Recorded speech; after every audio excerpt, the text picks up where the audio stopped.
ఒక చిన్న పట్టణంలో లత అనే అమ్మాయి ఉండేది. ఆమెకు ఇద్దరు చిన్న పిల్లలు, చిన్ని, బాబు.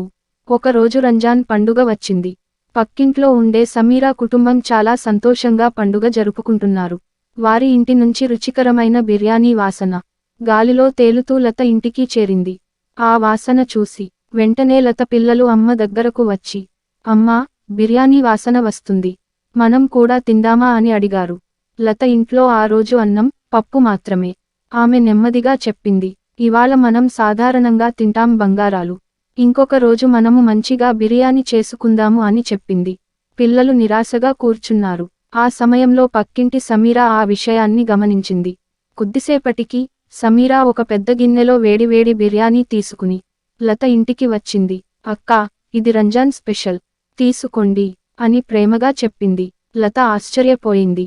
మీరు ఇలా చేయాల్సిన అవసరం లేదు అని చెప్పినా సమీరా నవ్వుతూ, ఇది పండుగ ఆనందం అక్కా, పంచుకుంటేనే నిజమైన సంతోషం అని చెప్పింది. పిల్లలు ఆనందంగా బిర్యానీ తిన్నారు. లత మనసులో ఒక భావన పుట్టింది, మనసు మంచిగా ఉంటేనే నిజమైన సంపద. ఆ రోజు లతకు ఒక గొప్ప పాఠం తెలిసింది. సంపద అంటే డబ్బు కాదు, పంచుకునే మనసే నిజమైన ధనం. నీతి, పండుగ ఆనందం పంచుకుంటేనే పెరుగుతుంది.